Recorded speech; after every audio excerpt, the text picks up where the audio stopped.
Before we dive into today's discussion, think about this. Have you ever felt like you were in a wilderness season where everything seems tough and you're not really sure how to move forward? Now, what if I told you that these challenging times could be the key to unlocking your true potential and preparing you for the incredible work that God has planned for you? Well, today we're going to explore how Jesus' time in the wilderness, his encounters with temptation, and his call to the disciples can provide valuable lessons for our own lives, especially as we navigate the dual roles of being a mom and an entrepreneur. So stick around to discover how to embrace these wilderness moments and turn them into opportunities for growth and divine purpose. My name is Demelza and I'm the founder of the Christian Mompreneur, which you can learn more about at thechristianmompreneur.com. Now today we're going to look at Matthew chapter 4, starting with a read-through of the chapter, and then I'll be sharing some thoughts of how that passage could apply to you as an entrepreneurial mum. So let's get started. Then Jesus was led by the Spirit into the desert to be tempted by the devil. After fasting 40 days and 40 nights, he was hungry. The tempter came to him and said, "If you are the Son of God, tell these stones to become bread." Jesus answered, "It is written, man does not live on bread alone, but on every word that comes from the mouth of God." Then the devil took him to the holy city and had him stand on the highest point of the temple. "If you are the Son of God," he said, "throw yourself down, for it is written, he will command his angels concerning you, and they will lift you up in their hands, so that you will not strike your foot against a stone." Jesus answered him, "It is also written, do not put the Lord your God to the test." Again the devil took him to a very high mountain and showed him all the kingdoms of the world and their splendor. "All this I will give you," he said, "if you will bow down and worship me." Jesus said to him, "Away from me, Satan, for it is written, worship the Lord your God and serve him only." Then the devil left him, and angels came and attended him. When Jesus heard that John had been put in prison, he returned to Galilee. Leaving Nazareth, he went and lived in Capernaum, which was by the lake in the area of Zebulun and Naphtali, to fulfill what was said through the prophet Isaiah, "Land of Zebulun and land of Naphtali, the way to the sea along the Jordan, Galilee of the Gentiles. The people living in darkness have seen a great light. On those living in the land of the shadow of death, a light has dawned." From that time on, Jesus began to preach, "Repent, for the kingdom of heaven is near." As Jesus was walking beside the Sea of Galilee, he saw two brothers, Simon called Peter, and his brother Andrew. They were casting a net into the lake, for they were fishermen. "Come, follow me," Jesus said, "and I will make you fishers of men." At once they left their nets and followed him. Going on from there, he saw two other brothers, James, son of Zebedee, and his brother John. They were in a boat with their father Zebedee, preparing their nets. Jesus called them, and immediately they left the boat and their father and followed him. Jesus went through Galilee, teaching in their synagogues, preaching the good news of the kingdom, and healing every disease and sickness among the people. News about him spread all over Syria, and people brought to him all who were ill with various diseases, those suffering severe pain, the demon-possessed, those having seizures and the paralyzed, and he healed them. Large crowds from Galilee, the Decapolis, Jerusalem, Judea, and the region across the Jordan followed him. In the previous chapter, we see Jesus at the high point of being baptized by John the Baptist, and God saying, "This is my Son whom I love, with him I am well pleased." And now, in the very next verse, we see that Jesus was led by the Spirit into the wilderness to be tempted by the devil. Now, the wilderness experience is very common, and while it's not something we can say we enjoy, a lot of good can come out of it because it's where our character is refined, and if we let him, God can mold our character and equip us for what he has in store. Now, there are many examples in the Bible of people going through wilderness experiences between the time of their calling and the fulfillment of that calling. For example, Abraham having to wait 25 years for the promise of Isaac to come about. Joseph had to wait 13 years for the fulfillment of his dreams, and his wilderness period included slavery and imprisonment. The Israelites literally wandered around the desert or the wilderness for 40 years before being able to enter the promised land.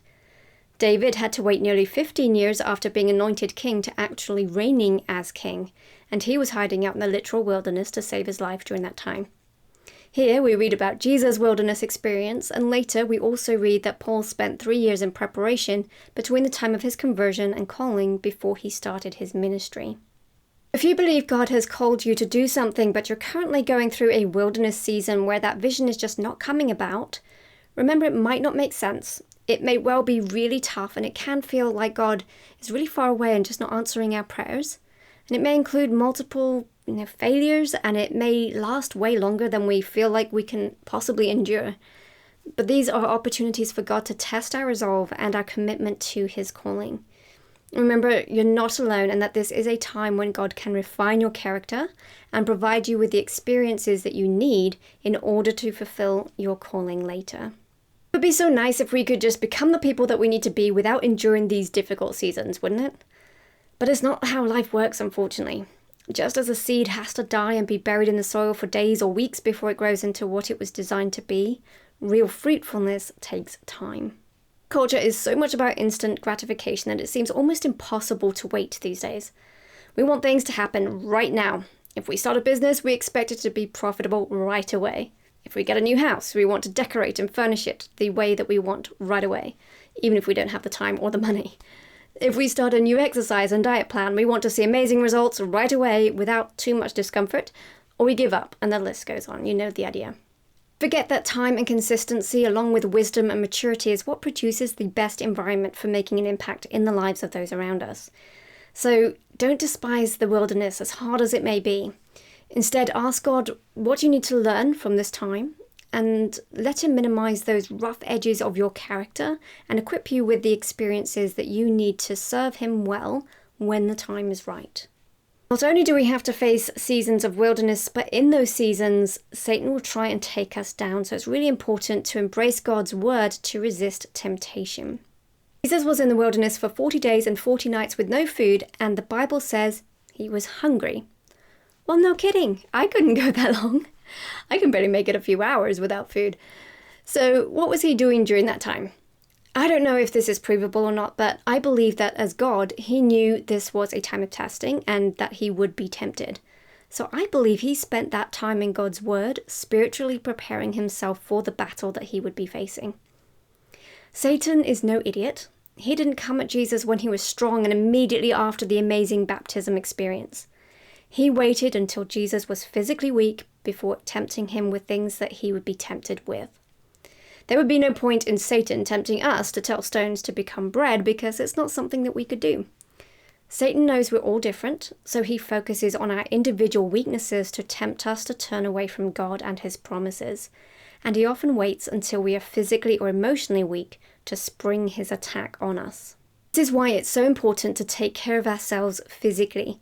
It's not just about looking good and having healthy bodies. It's about protecting ourselves from the devil's attacks. So make sure that you're getting enough sleep.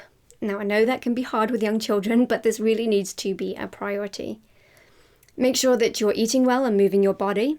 I know it can be tempting to sit a lot at the computer, at the table, on the sofa, but find ways to incorporate exercise and movement into your routine. The other thing we really need to focus on, even more importantly than our physical bodies, is our spiritual welfare. Jesus countered Satan's temptations with Scripture. Doesn't it make sense then that we should be so ingrained with Scripture ourselves that we can withstand the devil's temptations when they come? So I encourage you to memorize Scripture, especially those that are most relevant to the temptations that you face. I'll leave a recommendation for an app in the show notes if you want to take advantage of that to help you. It's really important to guard your heart. As I said, Satan knows how to tempt you away from doing God's will, and it's not uncommon for him to use even good things to distract you. So pray and be discerning about what God wants you to do, and don't fall into the trap that, just because it's a good thing, that it's okay. Satan still has some measure of success if he keeps God's people away from fulfilling their calling by busying them with other distractions. Let's look at how this could apply to your business. Starting and running a business takes a lot of work, and it can be easy to fall into the trap of not getting enough sleep and hustling every hour that you can squeeze out of your day in order to get things done. However, it's not realistic to sustain a highly stressful pace of life without things breaking down. Your spiritual life, your body, your marriage, your relationship with your kids and other people, and the list goes on, right? While it's important to keep taking action towards your business goals, it shouldn't be at the cost of more important things in your life. your spiritual walk with God, your family, and your physical needs such as rest. So find a way to pace yourself, and that may mean accepting that things will take longer. This has been a battle for me, as I'm a bit of a go-getter. When I've decided to do something, I want to get on with it and to do it well. For me, I find that I have to be very intentional about not working on my business.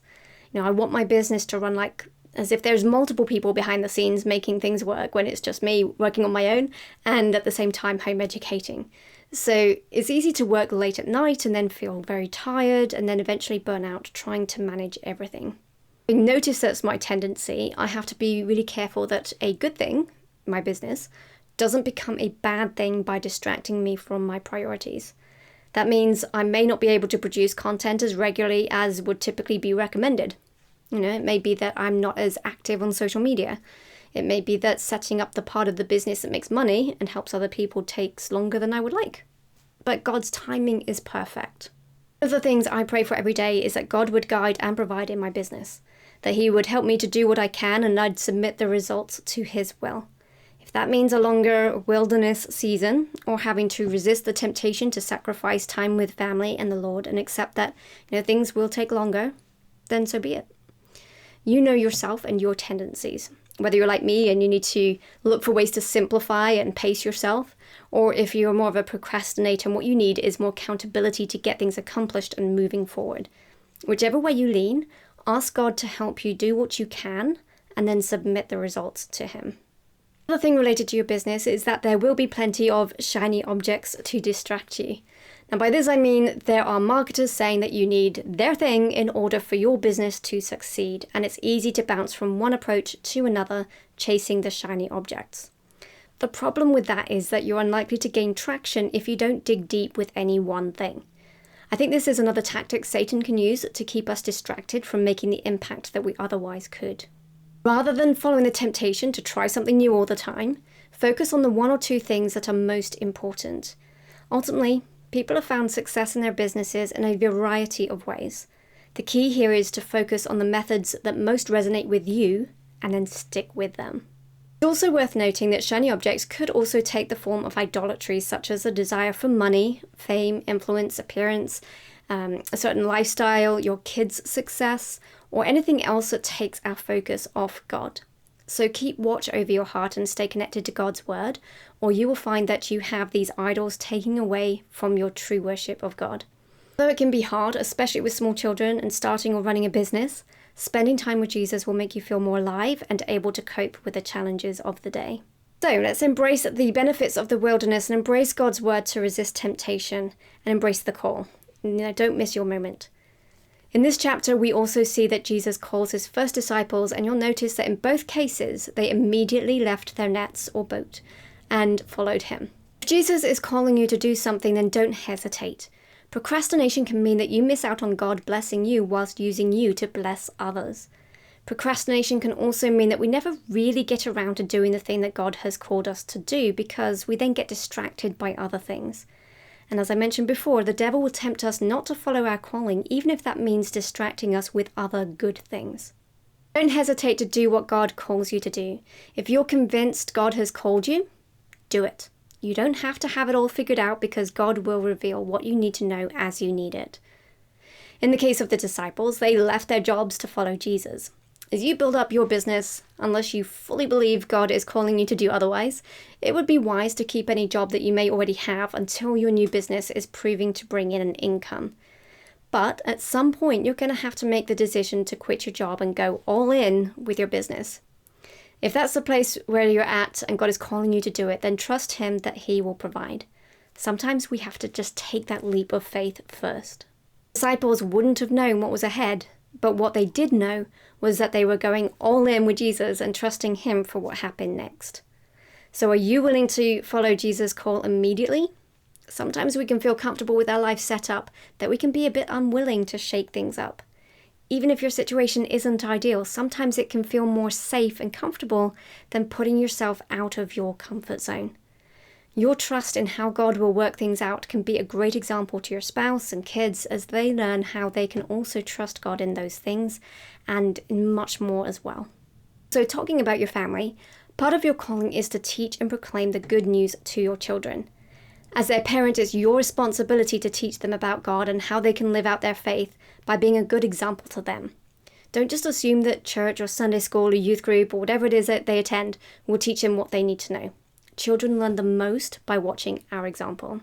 Today, actually, my 6-year-old asked me why I wasn't upset that my ice cream was smaller than I expected. And that gave me an opportunity to share with him that I was thankful for the fact I even had an ice cream to enjoy on such a swelteringly hot day. We continued to talk about it a couple more minutes as he processed this idea that it's possible not to get upset when things don't work out the way that we want. It was such an obvious example of how he's watching my example, even in little things, and how important it is for me to respond to things appropriately. So ensure that they hear the gospel regularly in your house and take advantage of every opportunity to demonstrate the fruit of the Spirit as you parent them and build your business. Your children are only young for a short time, and it won't be long before they're grown and you don't have the same kind of influence on them anymore. So don't miss your moment to provide them with as much godly example and instruction as you can. Okay, so let's do a quick recap of what we have covered today. First, embrace the benefits of the wilderness. Remember that God uses the wilderness experiences in our lives to prove our character and provide the experience and time to gain the wisdom we need in order to fulfill His calling. So, while it may be hard, make the most of this season. Consider what it is that you believe God wants you to learn and trust His timing to take you into a more fruitful season. Second is to embrace God's word to resist temptation. Jesus managed to overcome Satan's temptations by countering his lies with the truth of his word. If you want to be more successful in battling your temptations, then I encourage you to choose some verses to memorize that you can recall when you're facing those trials.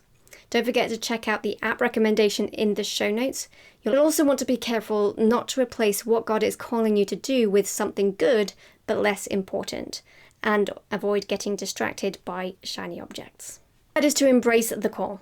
Don't miss your moment. If God has called you to do something, don't hesitate, because that's when it's easy to get distracted by other things and you may not ever do the thing that you've been called to do.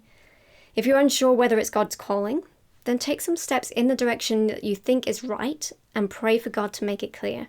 He can always shut the door if you've misheard, and regardless of any business calling, make sure that you fulfill your God-given calling as a parent to share the gospel with your children and model a faithful walk with God to them. That brings us to the end of Matthew 4, but please join me next time as we dive into Matthew 5 and start exploring the Sermon on the Mount. We're going to uncover the profound wisdom in the Beatitudes, learn what it means to be the salt and light in the world, and discuss the transformative power of loving our enemies. You're not going to want to miss these powerful teachings that can shape our lives and our businesses, so please do make sure you tune in and subscribe, and I will see you next time.